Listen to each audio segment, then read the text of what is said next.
Long distance relationships are a strange paradox. They are intriguing and terrifying at the same time. It's a new frontier of human connection, a new way to love, but also a brutal new way to suffer. When you tell someone you're in a long distance relationship, the questions start immediately.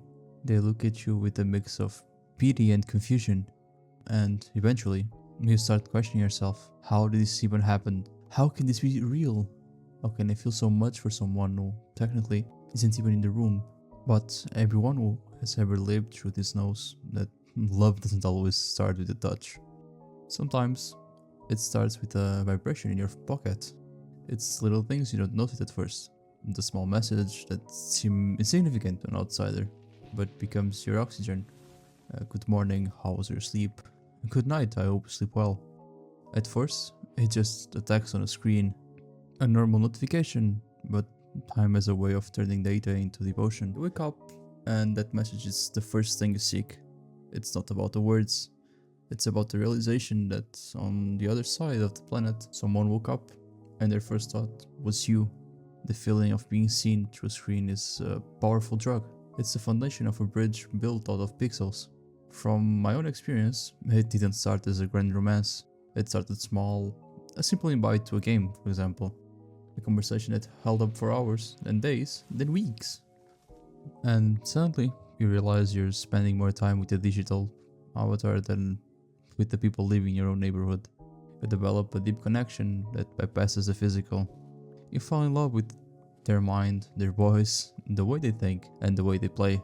There is a specific kind of magic in realizing that someone so far away cares about the mundane details of your day, your interests, your fears, your boring work stories. They want it all. And those hours spent gaming or on Discord, the distance doesn't just shrink, it completely disappears.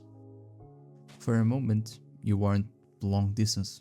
You are right there, side by side in the virtual world, building a life in a place that doesn't really exist. But the magic has a shelf life. Eventually, the real world starts to bleed in, and the real world can be cruel. When you tell your family, I'm going to move there, I'm going to marry this person, the air in the room changes. They look at you like you've lost your mind. They think you're stupid or being in love with someone you've never met, as if the hundreds of hours of deep conversations don't count because you couldn't feel their pulse. And they ask the same exhausting question: why are you dating someone from so far away? There are plenty of people here. Why do you need to move to another country just to feel loved? And then there are the friends, the people who were always there. You start to feel the strain. You're caught in a tug of war between two worlds. If you spend time with your partner, your friends feel abandoned.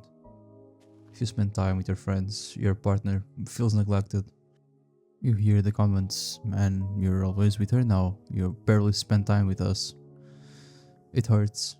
It stings because they don't understand that you're fighting for a relationship that requires 200% more effort just to survive. You're drifting away from your tribe to protect the goals that only you can see. Let's just be honest, a long distance relationship isn't always a beautiful story.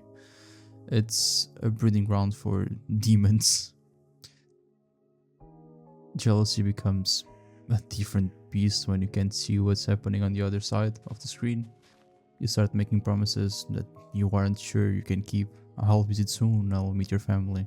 We'll find a way. Some of those promises come true, and they are the best moments of your life.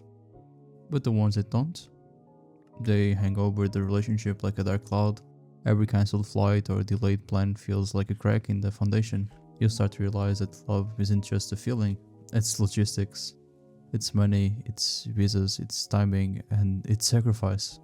Then comes the visit, the peak of the mountain, and after it, the descent. Nothing psychology can prepare you for the walk back to your own door after visiting them. You enter your house and it feels like a tomb. It's a deep void, your brain screams at you, why am I here? Why did I leave my future back there? But you look around and you see your job, your bed, your family, and you realize you can just throw it all away, at least not yet. You can't just keep up your life without a plan, and neither can they.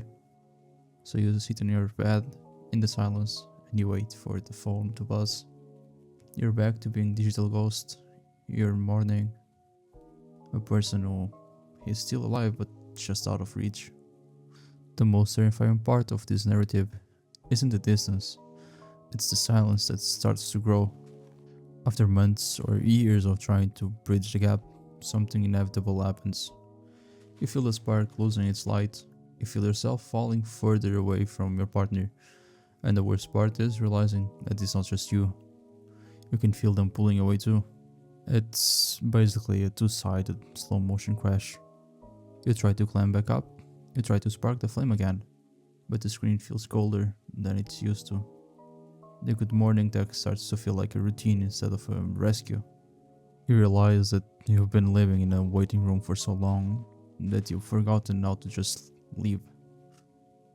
You realize that sometimes, no matter how much you care, you cannot bridge a gap that was meant to be physical with a connection that is only digital. So, why do we do it? Why do millions of us choose this struggle?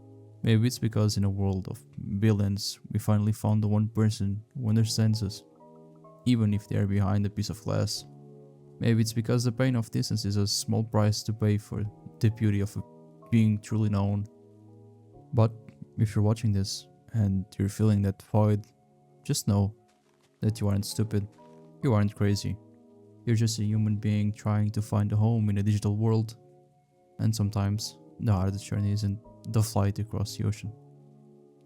It's the journey of letting go when the screen finally goes dark.